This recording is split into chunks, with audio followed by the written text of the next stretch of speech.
You got the like and subscribe thing. You got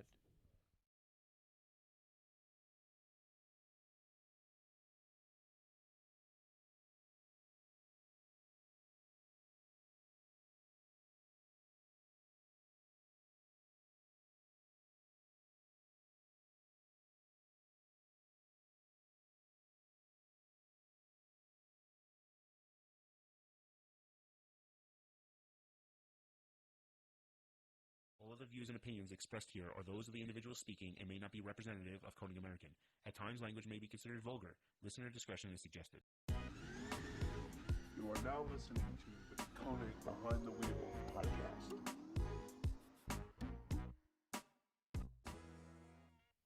what is up? Happy Wheel Wednesday. I'm Scott from Konig, and with me is my pal, Jared from Konig. Yeah, he's here. We could We're both here. say the name. Yeah, why not? Double amplification. Hope that this Wednesday finds you well, and I don't know. Thanks for joining us. We appreciate it. This is a good time to do that whole like and subscribe business. If you are here, make sure you throw the thumbs up and go ahead and subscribe. Turn those notifications on, Oh, right? yeah, well played. Get the trifecta. Yeah. So basically, we're just looking for some people to hang out with us, and while we do that, there may be some cool giveaways and some other things that are going on the channel. Plus, we've been putting up a piece of content every week in addition to our podcast, and we hope to bring that around even again. So we're hoping to maybe get 2 pieces of content plus our podcast in coming weeks. So stay tuned. We're trying to do some stuff, and we're trying not to make it super boring. So you'll have to tell us how we did on that. Today we're going to be talking about developing wheels. You know, we have a lot of questions about wheels that we have coming out this year, what the status is on them, and we also have a lot of questions where people ask, about the whole process. How does it work? Why does it take so long, or what kind of different things are going on? So, Or why isn't it easier to do? yeah. So we'll try to have a conversation about that and kind of give you the insight. Also, if you have any questions that relate to wheel development or really anything at all, feel free to throw them in, and we'll do our best to answer them as we kind of go through today's podcast. So, I guess without saying, let's start with a little recap action, right? Okay. So this year, we've heard a lot about people saying, when are you releasing your 2021 wheels? So we spoke about this early on. We said to you that we were going to be releasing a forged line. That designs are done. We're finishing up a lot of the details. Packaging, literature, odds and ends, accessories, that's getting finished. And it's just taking a little bit longer just due to a lot of the things that are happening all over the world with the ramifications from COVID. So development's taking a little bit longer on, the whole packaging side and stuff. All around, yeah. Yeah. And then in addition to that, we do have 2 new flow-formed wheels and 1 new mainline wheel that are done and basically almost at that point of being able to show you. What we're trying to do right now is just finalize some of the development that's we had to put on hold for a little bit last year because of the fact that the whole COVID thing was going on, and we were trying to make sure that we were working as hard as we could to get you your product that you ordered last year. So we continue to really prioritize our current wheels. And there was some things that got delayed going on for this year's wheels. So yeah, even then, wasn't it really challenging to get customers' current wheels because of all the holdups at the ports and whatnot? Like independently of whether it was a new wheel or a current wheel, right? Yeah, so last year was interesting in the sense that last year we didn't have any problem producing wheels. Why did that happen? I always get tired of the podcast. Anyhow, we didn't have any problem we didn't have any problems producing wheels last year. We had problems with other things. and we've talked about this in other podcasts, right? Some people said, "Oh, is there delay in the wheels?" Not really on the wheels. I remember at one point they were like, "Oh, like we're done with the wheels, but we can't ship them because we don't have enough boxes." Like this box supplier got stuck because the box supplier ran out of paint. Like that got delayed, and then it was like diamond cutting bits for some of the wheels, and those got delayed. So it's like we had wheels finished, but we couldn't finish machining them. There was a lot of that stuff that happened last year, but then you spoke about the port congestion. So we were constantly trying to manipulate and work, 4 times as hard to do the same job to try to make sure that we got all of our product here in a reasonable amount of time. And we really did a very, very good job of that. In the big picture, we had a lot of people working very hard to do whatever they could to still make sure that we had the wheels that were ordered in the building. So that is 100% what happened last year. Now this year it seems like, man, this year is going to be tough. And I'm not saying necessarily just for us, but for many, many, many companies and many industries globally. What's happening right now is there's this global port congestion thing that's happening.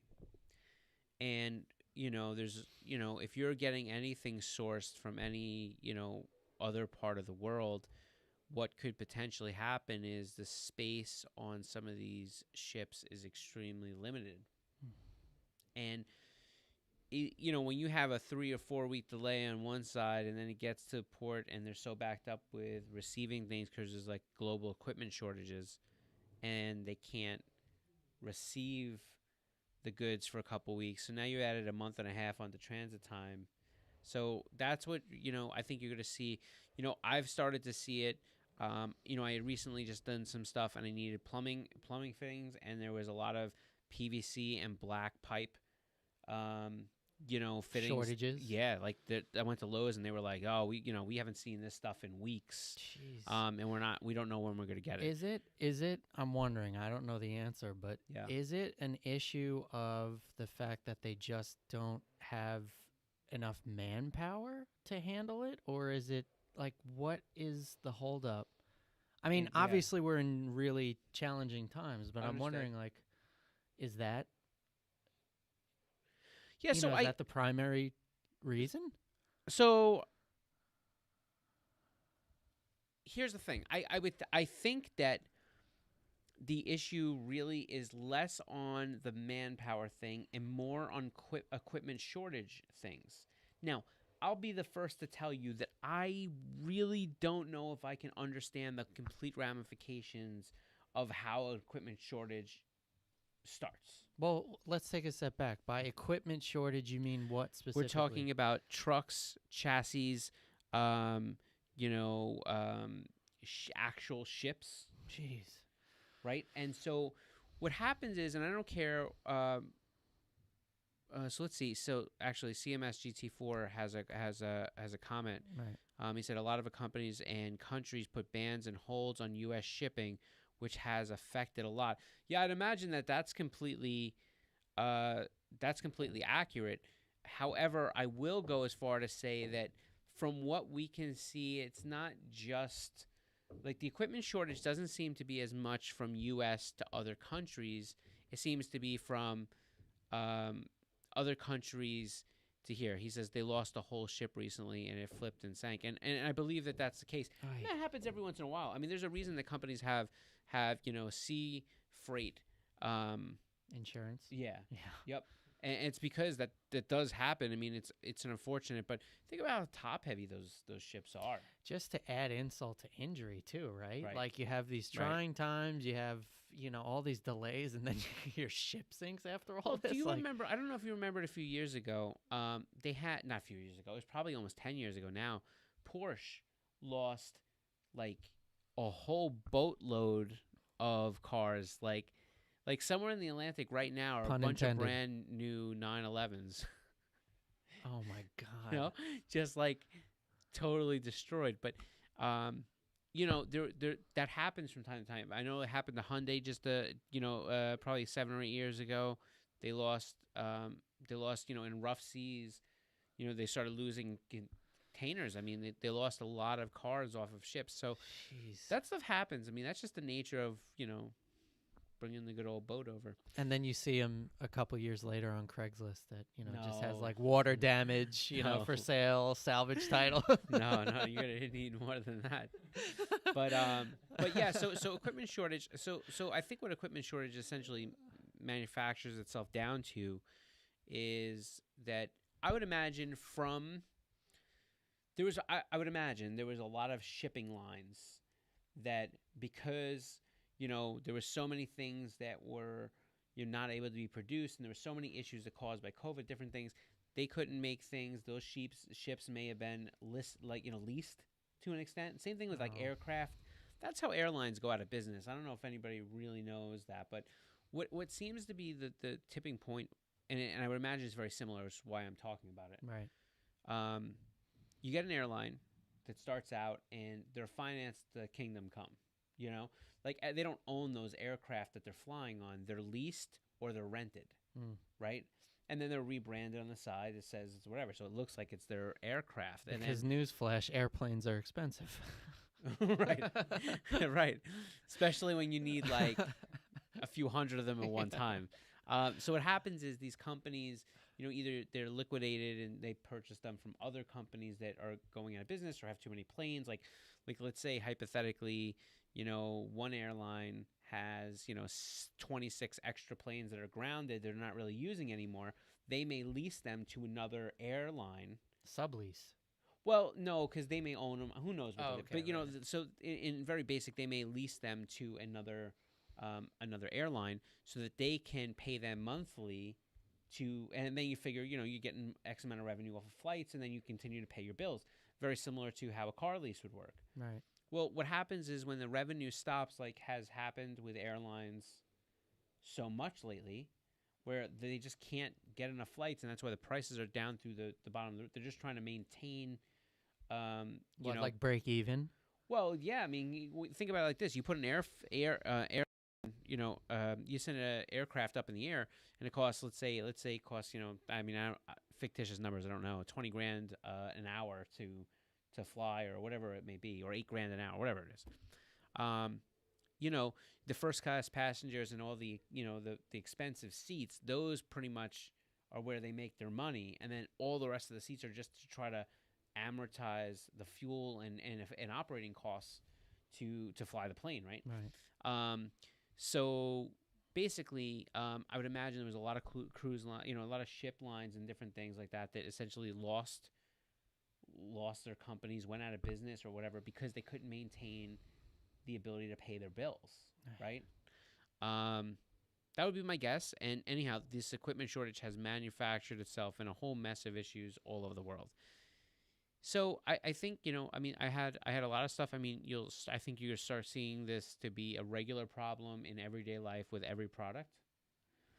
And I think this year is going to be, something that it's going to be a new voyage, like a new, that's not it's going to be a new issue that I think every company will have to start to learn how to deal with and work on. But anyhow, from trying to put our length in last year and really, continue to make sure our supply was there. This year, we're just delayed getting these designs done. And that spawned the question, we get a lot of questions about how long do designs take and different things like that.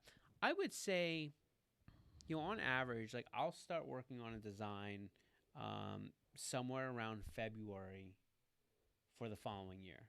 Right, so after SEMA, essentially, right? Yeah, sometime after SEMA, I start loosely working with thoughts about, what would be cool, or where a hole is, or, and there are a lot of things that spawn that thought, right? Like, where do you start? Like, sometimes it's, there's some other wheels that we know even may sell well still that we're like, all right, it's time for them to go away.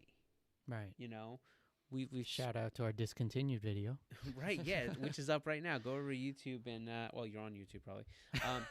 But check out our channel, and we put out this piece about discontinued wheels, some frequently asked questions that we get about them. Right. But we start working on wheels, and we start trying to get our situation moving, getting the ball rolling. Yeah. Right. Early in the year, and we know that that's going to be for next year. And then basically what happens is we kind of start to, play with different thoughts or ideas. We look for the voids that we have in our line, or maybe fitments. And we say to you guys all the time that your feedback is so important, and we really do take it very seriously, because that feedback really translates sometimes where we look at it and we go, is this something that makes sense for us? Can we do this? Like, logistically, does it make sense? And we keep all those notes, and we try to see, like, where does it mix in, right? Like, where does it work for us? And we start working on these designs, and they are pretty loose, I would say, through April. Like, from there to April, we've kicked around a lot of different ideas, and then we roughly come up with a somewhat what's the right thing? We come up with roughly all right, we know what it's going to look like. Right. The And ones that then- essentially pass the test. Well, the visual test, right? Right. Like, and usually, and up until this point, because I know that we had a question from Matt. Shout out to our boy Matt, and he basically said, how many people would review a design or look at a design before we would approve it? So it's not really a set number. We really have a much smaller, focus, guys. It's really the hardcore car guys are the ones that will kind of be around, and will kind of look at things like, it's no good, that's good. I mean, listen, we have made, and I've said this before, we've made so many wheel designs that we just will probably never see the light of day. Well, and something, this just sort of jogged a question for me. Yeah. Because, again, I'm relatively new here. Is there any sort of incorporation that you do to finalize the process where you render them onto cars? Like, does rendering them onto cars at all factor into, the decision process? No, I mean, it never has for me. That's an interesting thought. I don't know if it would change my opinion, because I don't think rendering them onto cars, you can make anything in a rendering look good, because you could stick it where it hypothetically doesn't belong. Mhm. But, I would say for the most part, you look at wheels all day long, and we do render them out. We Right. render That's them why I out. asked that question. We render the wheels out, and when we're starting to get closer, before we, while we're doing the design details without the fitment stuff in there yet, we are constantly doing 3D rendering, so we can turn the wheel around and move it around and kind of show exactly what it looks like. Well, yeah, and that's what sort of begged that question for me, was like, a lot of car designers, that's what they do up until the point where, they clay it out and do that. Yeah. So I thought maybe that was something you guys might do, but Yeah. I guess So, not. and we've talked a few times about, I mean, the problem is that we want to be able to make something actual, but the idea of integrating 3D printing into our design and development area to be able to physically look and hold the wheel prior to actually, getting a mold made or developing a program for it. Well, now see, CMS GT4 Mm-hmm. thinks I might be onto something. Let's see what he said. Okay, I want to get to his question before that, but Right. I think seeing wheels with modern cars to see how cohesive they are with the. Yeah, I don't disagree with that. I think that there may be maybe something to it. I also think that the wheels that we make, for the most part, we're kind of in a niche where we know what the flavor is. It's just and I can't explain this well enough. I think for me though, and for for Joe, who's been here for a long time, and Jim, we have this weird ability after so many years of going through 2D drawings and then seeing them come as final products, that you start to really really be able to visualize how the wheel is going to look, even from flat drawings. Now that we have the ability to have 3D drawings and really move everything around, even in an early stage, you really have a good idea of how this wheel is going to look. And especially if you know wheels and how they're going to fit. And, like to me, an 18.5 out of 25 is an 18.5 out of 25. Right, but I I mean, know where it's gonna design-wise, fit. it might not necessarily look Yeah. good on certain cars Yeah, that's per se. Yeah, no, I understand. But that's I all understand. subjective. Yeah, I agree with that. One of the questions that CMS GT4 also asked was, are we using SolidWorks for simulated testing in a wheel? So we use a different program, which I'm trying to remember what it is for the FEM testing. But it all starts out in AutoCAD, and then there are a few different FEMs that get kind of conducted. FEM is basically like a computer-aided stress test, and you could do different tests and put in different parameters to kind of see where under certain things, where a wheel stress would be implied and how it would respond. Similar to, say, like the tests, and I don't know the machinery at all, but like the tests that they do with coilovers. Well, you mean like the strut? Like a dyno? some sort of like like some sort of machine-based stress testing type situation, or is it different than that? Yeah, it's interesting. Paco just made a comment. What's up, Paco? Yeah, shoe designers don't design the shoes around the suits. The shoe by itself should stand out and complement the shoe. Yeah, Okay. complement the suit. Yeah, see, I kind of, and I think that that's a great way of summing up, kind of what I guess how we play it, right? Like, we know what wheels are going to fit like. We know what they're going to look like. Our main focus is always trying to make something. I mean, I'm going to make it super simple. Trying to make something that when we look at it, we're like, yeah, that's awesome. I got you. I feel like some of the best designs that we've come up with that whether they were the best sellers or not, right? Because we have, what's interesting about developing wheels, you start to go into this thing where you start developing wheels and you start working on wheels, and we've had wheels that I promise people in person, they look fantastic. Mm-hmm. And on cars, they look great. Mm-hmm. And whether they sell really, really well or just okay, there's sometimes that we know there's a wheel, and I'm like, that did not get enough play. Mm-hmm. Like it just, for whatever reason it was. And when we develop these wheels, it's so important that, we look at it aesthetically, even if it's not our cup of tea, Mm-hmm. right?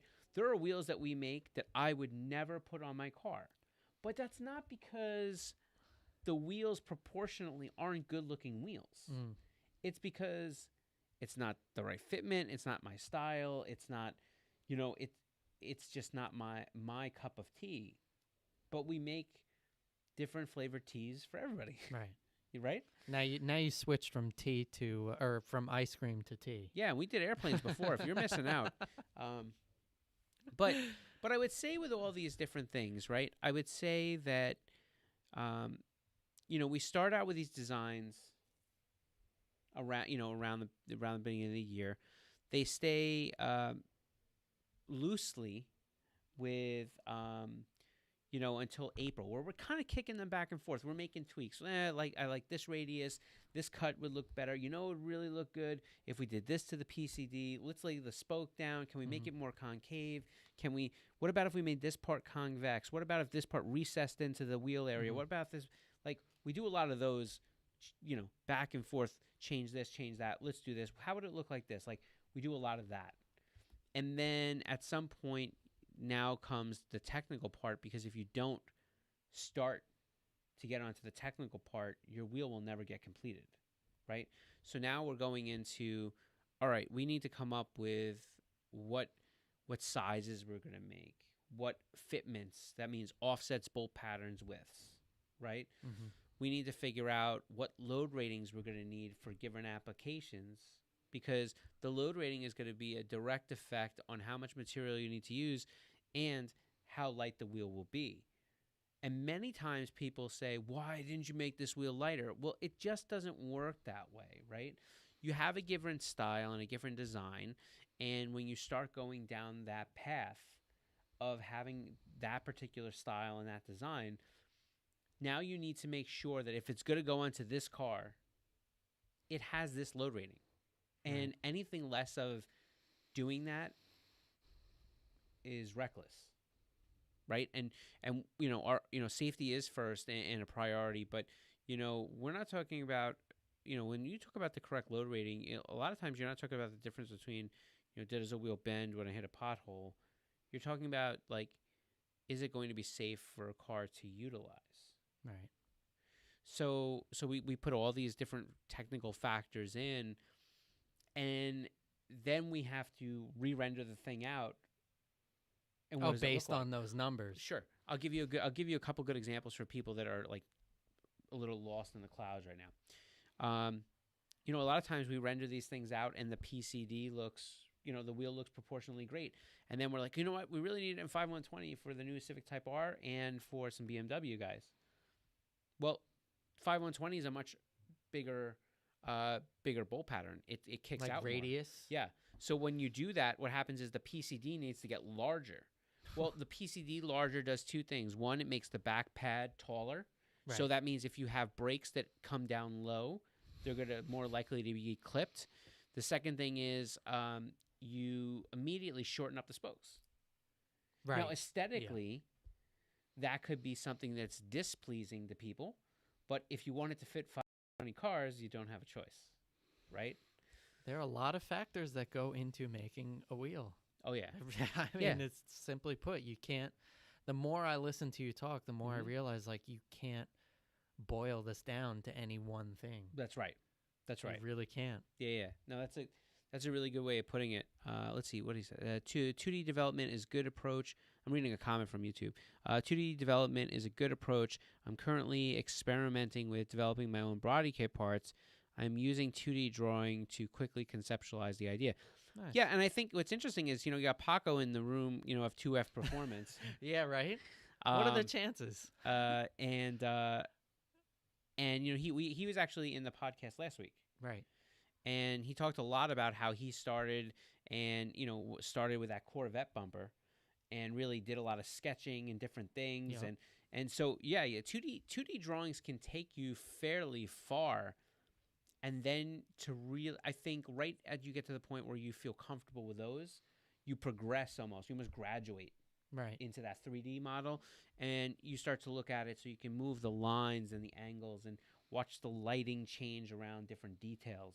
Whereas some people just sort of park their cars in the garage or their parents' garage and throw a whole bunch of,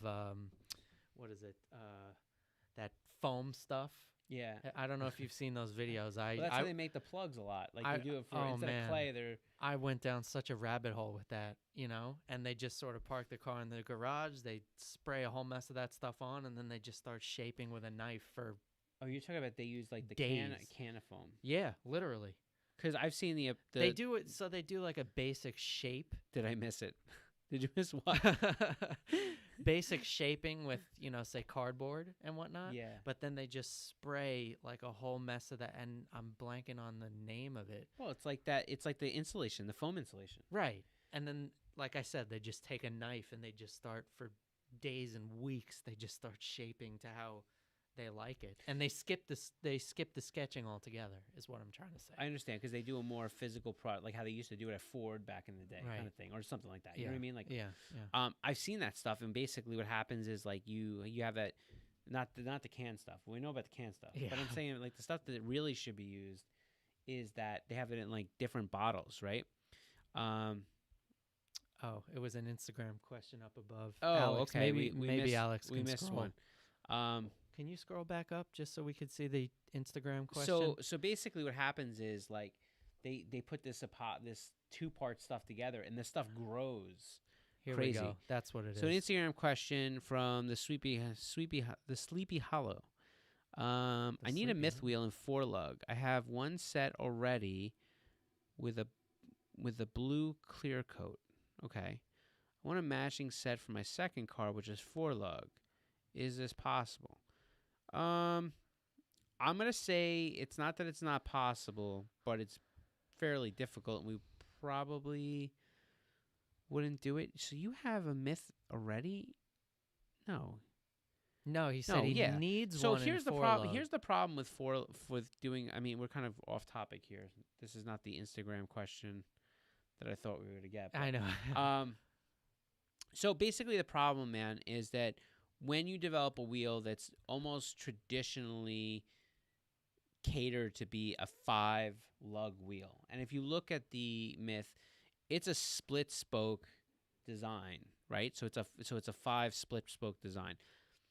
The PCD is very difficult to now render. Are we losing battery again? I like your style, Alex. When you render that wheel out, basically what's going to happen is you can't really put 4 holes in it. There's no place to physically. I wish I had the wheel here, but like, it's not. Wait, but how does that work? Because if it's a Well, 5 lug, that would mean that there should be know. enough space for. No, 4. because if you look at the wheel design itself, all right, there's different types of PCDs. You have a piece of paper, you can draw it. Yeah, but nobody's gonna want to see my sketch. I don't know. There's different types of PCDs, and what I mean by PCD is the area where the lug holes go around. And if you could see, like on this tandem here, or even I'm moving my finger this way, even right here. I'm going in reverse. Even right here, when we look at, the countergram, that circular PCD, that bowl type PCD, what happens there is it allows you to shift the pattern where you need to without really having a big problem. Within the 5 lug arena is what you're saying, right? Yeah, but or even in 4 lug.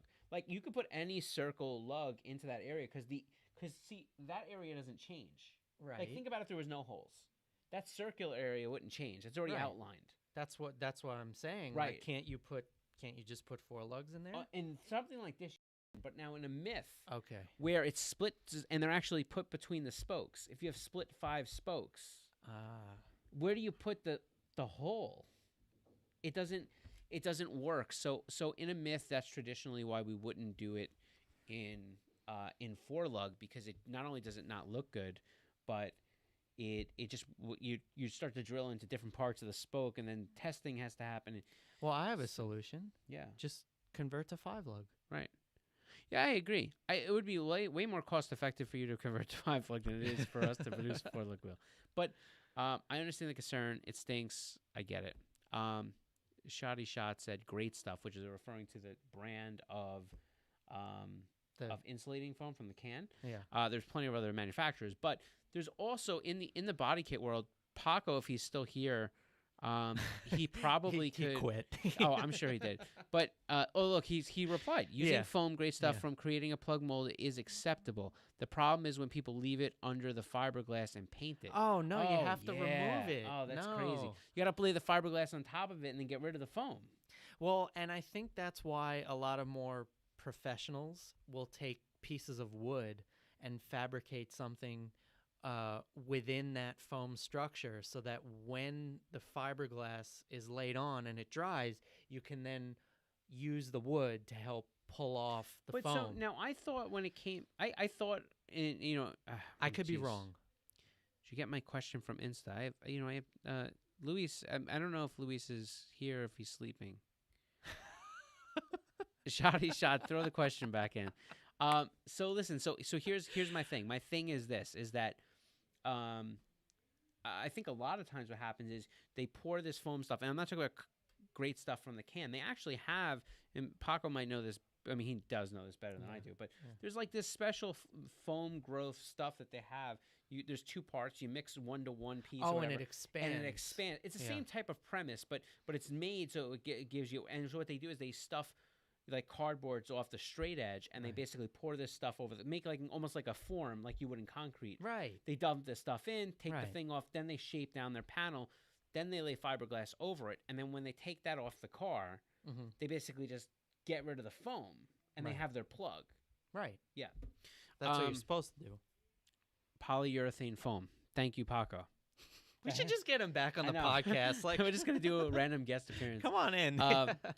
But yeah, polyurethane foam. So these guys, they use that stuff, and that's how they create the kits. How do we get? This is completely far off from our topic. Because GTS, Yes, I guess. GT4, I forget his name. Sorry. Question Excuse from me. can we send you a diagram of a big brake kit to see if the wheels will fit? Yes, absolutely. You can absolutely do that. You send it to fitment@konigwheels.com, and we can check that for you. The only thing I will say is right now we have I was just talking whether it was me that jumps in sometimes to help those or whatever it may be. We are fairly backed up. I think we're at one point in race season we were backed up like 2 weeks or so, but I think we're down to like 4 or 5 days. So just bear with us. We'll do our best to check it if you send it in. So Peace out, Sleepy Hollow. the whole thing started because we were talking about sketching in 2D and all that kind of Yeah. stuff, and one of our commenters was saying that he's doing Got his it. own kits. Got it. So that's But but kind of circling back to the wheel portion of it. Yeah, like you could see, like even the PCD example, those technical things all change the way a wheel looks, right? So we have to be cognizant of that. Then you run into the issue of big brake clearance. We're going to pick up a brake. We're going to decide what our fitments are going to fit. And then what we're going to do is we're going to apply those 2D drawings the same way as checking a big brake kit. We're going to apply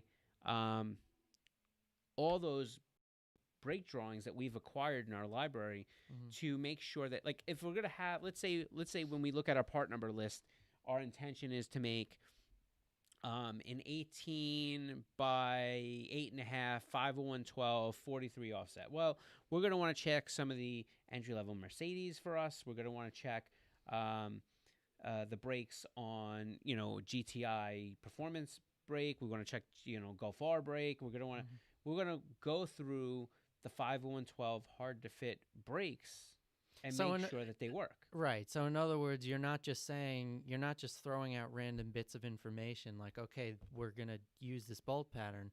We're going to go one step further and make sure that they fit. In every single bolt pattern, in every single offset, we test what we call hard to fit target cars to make sure. And what happens is you start to get this 2D line where you see the profile of the wheel, then you drop the brake in and you're like, oh crap, it hits here. And what we'll do is we'll do that with all the different offsets, and we use markers, and we actually mark every single spot where we have an interference. And then we have to go back and we have to make one of two decisions. One, do we modify the spoke to clear the marker? Or two, do we say it's not really important to have that fit that car? Now, it's really become more difficult in more modern days to do that, and here's why. Years ago, if a wheel didn't clear a car, it just didn't fit, right? The end. The end. Like, people didn't, like, I remember, when I first got into cars, like, if you ran a 17 by 8 wheel, it was considered fairly large, and if you ran an 18, you were there, right? And then, this whole thing of 19 and 20 and 20, like, this is a progression that's happened with time and stuff like that. And obviously tires have kind of also come to the table and make more and caught fitments. up. Yeah. Right. But, years ago, like if it didn't fit your car, if it didn't clear your brake, or, you maybe used a little spacer or something like that, but it just didn't fit. Yeah. Now, like you'll tell somebody like, oh, like it's too low of an offset. And they're like, oh, it's fine. I'll figure it out. Like, there's more forgivingness in the mindset of making things work. Well, and I'm just a quick tidbit. I'm 100% guilty of that. I understand. With the Baja. Yeah. Because I have 18 by 9.5s. They got to be something like I calculated, say, a 27 offset. By the time you get done with the spacer. Well, yeah, then you factor in. Yeah. Then, of course, you factor in the fact that they're 5 by 114, so Right. I have an 11 millimeter adapter. Yeah. It's like the lengths that I went to make those wheels fit. is ridiculous. Right. It's But absolutely ridiculous. So a guy like you does that, and all of a sudden we now have to almost learn what each segment is willing to do to decide if it doesn't clear that brake. A good Right. example for me right off the top of my head is Q50 guys. Q50 sport guys have a fairly large Akabono brake. And on the Akabono brake, it's, again, sport brakes. The car doesn't really want a really wide wheel at a really low offset. So 18.5 at around a 35 or 19.5 around a 35 is kind of where that car needs to live. I see Alex run with the power cord. It scares me a little bit. Are we still Every time. going? We're still live? We're still live. So basically what happens here is you can't just go lower on offset, but sometimes those guys do. So when we build an 18.5 at a 35, if for some reason that wheel, especially like a B profile or something, if it doesn't clear that Akabono sport brake, Mm-hmm. we have to sit there and really think, is it worth changing the spoke of the wheel for everybody else for this application? Or is it likely that that car and those group of people, when they want that wheel, may be willing to make it work? Right. And how much Effort would it take? How much effort will it take? But also, is it worth sacrificing potentially the design of the wheel? Right. Like that's a component of it. Yeah. Listen, there's plenty of times we'll get an email or something will come in and people will say things like, I wish you would have made it more concave like this company. And then I go and look. Right. And the minimum width that they offer, we may have it and they want to put the 18.5 43 on their car. Mm-hmm. Then I go look at this company that they told me about, and the first time that they even offer this wheel is at an 18.10.5 at a 12. Like, it's like comparing apples to mangoes. Right. It's like comparing apples to like pasta. It's not even this. You know what I mean? And I'm like, oh my god! You can't have big concave movements in really narrow, high offset wheels. It just doesn't work that way. So that's why we have the reason to do those A and B profiles. A has more caliper clearance, and they tend to be a little bit more, forgiving around brakes. B is more concave, less forgiving on brakes, but has a cooler look. Right. So we have to figure out both. But now the question that commonly comes is, well, why don't you just do them all? Well, because every single wheel that we make, we have to hold X amount of wheels on the shelf. Can't just make one set of 4. So there's a cost in there. There's a cost in tooling. Different molds have to give it make. Now when the wheel costs you X amount of dollars, now the price changes. And so the other factor of all this R&D that we've just done, because now in the wheel process, look at the wheel process, right? We told you we did loose designs up until about April. Then we go to more technical stuff. Then we check the brake calipers and stuff. Then the wheels got to go back to FEM. Mm-hmm. After we do all these changes, we've now changed the original FEM. Because you've literally changed the structure of the wheel. That's right. So now the wheel goes back to FEM. We check. We make sure it's good. It surpasses by X amount of percentage, whatever. Now we look at the whole thing, and if there's no other changes, which there always are, let's say there's no other changes. We're done. We figured out the wheel. This looks great. Let's do this. We figured out the offsets, the fitments. Everything is there and ready to go. Then we're at that point where we're going to start to approve molds and start to produce the wheel, right? And time frame on that, you figure you're at what? May? Not June, July? I'm just in a typical year, let's say we get done with the drawing stages by August, beginning of August.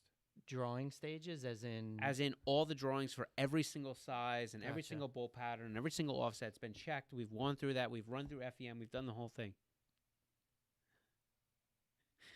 What's up? He's trying to stay awake. Oh, This is no. very entertaining. I can feel this. Yeah, my I mean, God. Paco says everybody wants something custom until the price is mentioned. Yep, Yeah, 100%. that's 100% what it is. So anyhow, so we get to this stage and we have, done all that stuff, and then let's say we make it. now it's got to get put through, like they produce the mold. The mold on average. So let's say we finish that thing in August. It takes about 30 to 45 days to get that mold created, or to come up with the programming or whatever we're going to need. Mm-hmm. And then what we do is we basically, the thing gets done. It goes into physical tests, which means we develop some, and that's when they go through all their hard, rigid testing, the actual physical test, the Like impact dropping test, them off a 12-story building. right? you know. The impact test, the radial test, the the whole nine, and that usually takes about 2 weeks, right? So now let's say it takes 60 days to go from that point. So now you go from mid-August or whatever it may be to mid-September to mid-October, and that's why you always see those wheels kind of get air freighted in for SEMA. SEMA. Yeah. Now we've tried for many years to get done with wheel design super early. Just doesn't really happen. Like you have so many things and so much that has to go into each wheel, and we, in addition to that, we're always trying to get, like, people say, like, how many people does it go through? It's not really a set number of people, but we all look at it. We all have opinions. We all have different cars that we like. And so we may debate on a wheel for weeks. Like we may make changes and look at one, and we may go, like, like you ever go to have your eyes done, and they go, like, when you have your, like, an eye exam. Oh God, I And haven't had one in a decade. Well, at in least. an eye exam, they put up the different letters and they go, which one's better? 1, 2, 1, yeah, 2. Yeah. It's kind of like that. We sit them like with 3 of them that look almost identical to everybody outside this world, but they look different to us. Right. And we look at them and we go, is it 1, 2, or 3? It's like, I like 2. And then you get the guy that's got to come up and say, well, I like 2, but can you do this part from 3 on 2? Yeah. And then you're like, and then sometimes you humor them and sometimes you don't. And before you know it, your brain explodes. Yeah. And this stuff goes on for weeks. And then you may have, and so think about now, even in the car stage, the fitment process takes a long time, because you're going to make sure that in that fitment process, you're checking all these different cars and all these different vehicles, and every single time you have an interference, you may change this or change that, or then if you do an offset change, like you decide, you know what, we really should do this at this offset, it all starts over again. Yeah. You got to check all those things again, and make sure. So these are the things that make the wheel design process very tedious, and can potentially take a lot longer. So, it's one of those things. It just does take time to get something done, and we would never release anything before it's ready. And then the last thing that we'll talk about is the load rating of all these wheels. Yeah. Load rating directly relates to how much a wheel can hold statically, but it also indirectly translates to how much a wheel can take, from corner loads and different things like that, under weight transfer, like if you're taking a corner or something like that. And we need to find the happy medium between lightweight or acceptable weight and correct load rating. It has to meet the minimum load rating that we need to have for certain vehicles. Now, that most likely well exceeds the load rating your vehicle actually needs. Right. But we know from experience certain load ratings that we want to build to based off of the vehicles it's going on to give X amount of buffer, and there's even more of a buffer usually than is advertised. We just don't consider that, right? If we make a wheel that's supposed to be, let's say, at 690 kg, which is 1,521 pounds, and the wheel tests out closer to 1,600 pounds, it doesn't mean we're going to put 1,600. Mm-hmm. We'll still probably put where we're going to err on the side of caution. Yeah, and we intend there to be a buffer, generally about 10% over what we produce of. That's just good practice, right? So it's just one of those things where I think that, there's so much that goes on, and there's way more, right? There's way more, how do lightning holes come in, cavity backs on the back of wheels so that certain things fit, and the hardware, different things, extra material. Because here's the thing: we finish all these things, and then before we even get into the physical mold stage, we finish all this stuff, And on all the flow form wheels, then we send the wheel back and we start trying to find extra aluminum we can remove Mm. in areas that won't change the strength. And that takes a while too. You'll see if you turn over a back of a wheel. I don't have one right now, but like sometimes there'll be these random like machined cut-ins and stuff in the back of a spoke and or different holes or whatever. That stuff is to remove aluminum where it's not necessary, and we do the FEM, and everything comes out exactly the same because we're trying to remove material for you, and that stuff takes an enormous amount of time. So, sometimes when we get delayed, like this was a good example. 2020 was the year of 1,000 kicks to the groin. Yeah. And so what happens is, along that process, we were working hard to do other things to make sure there was a work from home period, there was this, there was that, and our typical normal process experienced a delay. Right. And so it's just translating through, and we're behind a little bit. So we have the designs done. Right now we are in the final stages of drawings and checking calipers and back and forth and back and forth. We're right there. But nothing physically has been produced yet. And so we're just on that cusp of saying okay to a lot of different things. And what happens is not everything's approved all at one time. Like, in other words, some people say like there's certain sizes that we know are A sizes or sell more than others or people desire more than others, and we'll start turning those molds out first, right? So we approve a drawing and that maybe that mold goes, and then we approve another drawing and that mold goes, and so it's not like an all or nothing thing. There's a lot of times we're already cooking on a lot of different things, but it's just not all at one time, right? Yeah. Well, it also sounds like, that independently of, however many delays you guys have had, you're still not cutting corners on any aspect Right. of the process, which Yeah. I think is really important. Oh, it's really important. Because here's the thing. We can deal with a wheel that comes out a few months later. Like, it's not a perishable item. There's a seasonality to it, but not perishable, right? Like, the worst going to happen is maybe we didn't have it in time for a certain part of the season, but making sure that the wheel is exactly what we wanted it to be when it comes out is really important. And it does take a lot of time to do it. And then there's the contemplation, the times that, we try to listen to as much feedback as possible. And which is why when you put your feedback out there, we really do ask, be specific. Like, pretend like you're legitimately trying to put this information out there because you want to buy it. Like you're in the meeting room with us. Yeah, because we look at that and then we do our own research on that, and then we see if it's possible. There's plenty of times that, like, for example, the guys that say, oh, can you take this 15-inch wheel and drill it 5-lug? Well, first off, you didn't tell us what ball pattern it was, didn't tell us what car it was, what offset it was. But let's hypothetically say all those things we knew. Mm-hmm. Most of the time, the load rating on the 15-inch wheels are, the reason the wheel is so light is because the fact that we don't need as much of a load rating to put on a Civic, a Miata, or anything like that. So as soon as you change the gamut and you say, oh, well, now let's make it in 5-lug. That 5-lug car that he wants to put it on may weigh, 3,800 pounds. And you can't do that with the load rating that those other cars use it in 400. So that mold will not work for your car. So we have two options in development.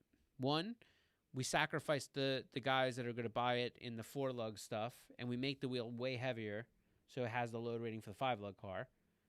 And hopefully it clears brakes and all that other stuff. Right. That we talked about. Or two, we decide not to make it. That's typically why I don't see a lot of 15-inch 5-lug stuff. But you think I explained this whole process I would say so. Yeah, I mean, there's a lot more to it, but I hope that this kind of explains, one, what's going on, with our designs, why they're maybe a little bit late, and two, kind of what goes into it and what kind of work and effort and continuously. We are always working on new stuff, and it just takes a lot. It takes a lot of time. I mean, maybe the only other aspect you could touch on is like what goes into visually making a design. And what I mean by that specifically is, at a certain point, it's a circle. Yeah. So that like there's in the confines of that, how creative can you get at a certain, it's almost like music where at a certain point, like It starts to where's sound- the difference yeah. in, song A versus song B, So Well, I'll let our viewers hear in on a little secret, right? I don't know if it's really a secret. So basically, here's the thing. We have started to do wheels, and without even looking at any other, like if you, like let's say we lock ourselves in a dark room. This happened all the time. You start, the one thing I really try to do is when we start designs, we try not to look at anything. Because even if you look at your own stuff when you start out trying to make a wheel, you will just, your mind grabs pieces, right? So you'll start out making a wheel. You will have no inspiration except for just, you know what? We should do something like 7-spoke. We don't have a lot of 7-spoke in our range, right? And you know what? Let's do something without a lip because we've done some lip wheels recently, and let's make it flow formed, and let's do it from this PCD range to this PCD range, and we should definitely try to go for some lightnings and stuff as light as we can make it. Peace out. GMS GT4. Yeah. Should probably just learn these people's names. So you'll do all this stuff, and your first rendering will come back, and you'll be like, not loving it. Like, it's all right. So you'll be like, you know what? Let's move. Let's bend this spoke like this. Let's put a radius here. Let's do a cut here. How about a PCD? Let's recess this part. Mhm. Let's push this part over here. Let's do a cut on the side of the spoke, and let's do the webbing around the wheel windows, so it kind of like looks like it's a step, like a recessed cut, Mhm. right? And then we'll get done, and we'll say, all right, you know what? And it would be cool if we did this like machining thing here, and then anyhow, bottom line is you'll get done with all these things that you just said let's do, and you get done with the wheel, and you're like, damn it, like this looks exactly like this wheel. It happens more than you can imagine. And so when people see a design sometimes, and they're like, that looks like this wheel.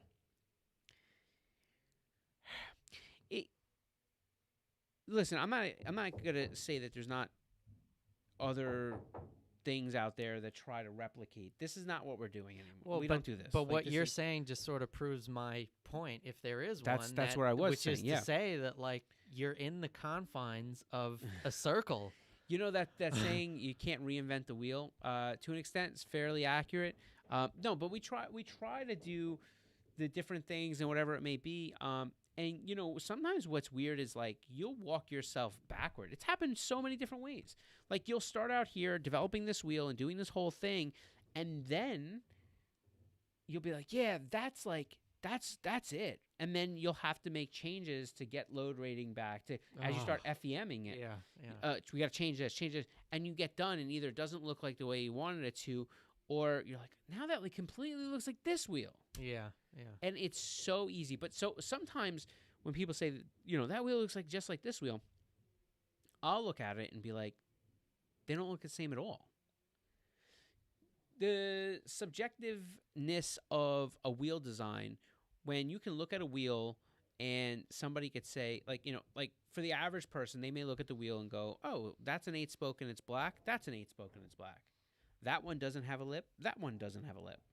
Like that one has a PCD that drops down. That one has a PCD drop down. And to them, that's what they see. Right. But for me, I'm like, well, this one's got a totally different drop in. This got a different profile to the spoke. This has got different cuts and webbings. This has got details here and detail. Like in all those things, they do make a difference. Like and yeah, it's coming from a wheel guy. So sometimes it's just not as clear. It's just not as clear cut as just understand this is a process that takes a long time. And then, we go over and above to make sure that the wheel is tested and tested and tested and tested and tested again. We work all the kinks out before you ever get it. And, we do our best to make sure that you get a finished product in a box.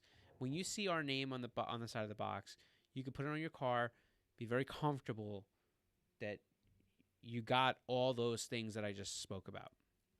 Well, we got a question. How many designs do you start with before simulation, and how many do you try and end up with? So I think we've been doing this long enough where it's not, we don't try to set out and go, let's build 2 wheels. We just start building like right now. I know I probably have 4 or 5 different designs in play. I know 2 are going to be targeted for this year and will be done.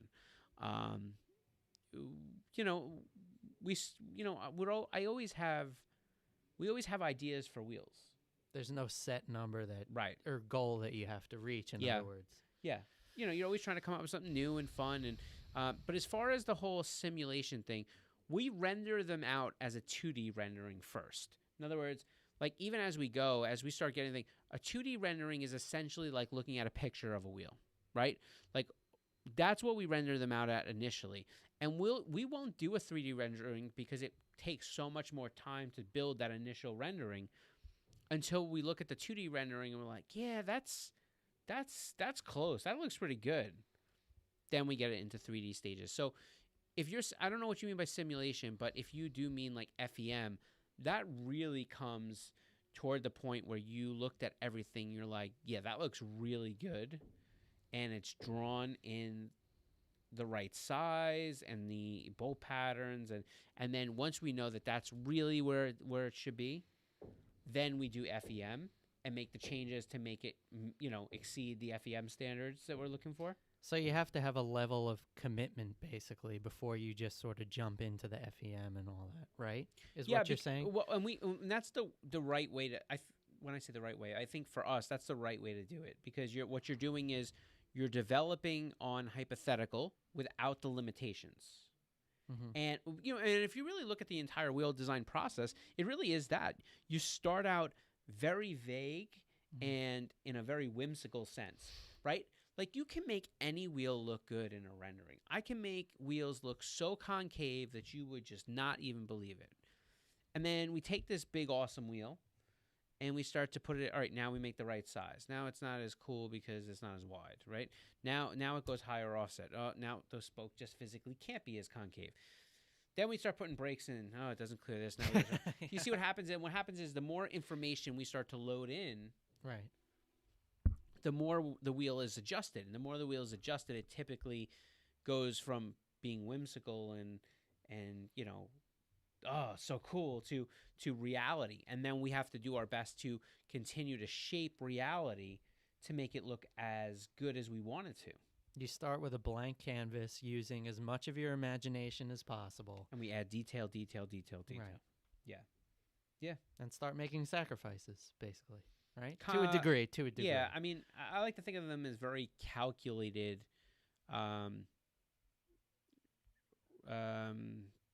what do they call it? Refinements, right? There's plenty of times that we get done and the wheel looks so good just like the way it is. We're like, that's it. Like, what doesn't it fit? It doesn't fit this car, and this car.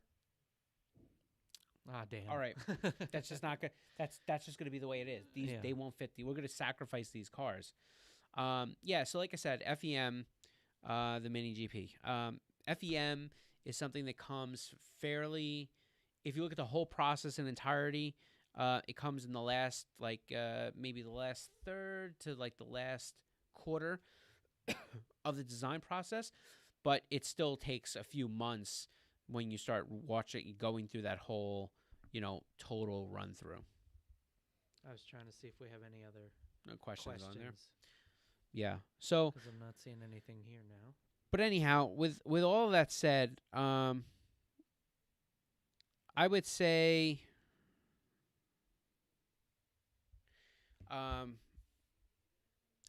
that that's pretty much it in a nutshell. And if you guys have any other questions about the wheel design, development, and stuff like that, throw them down below.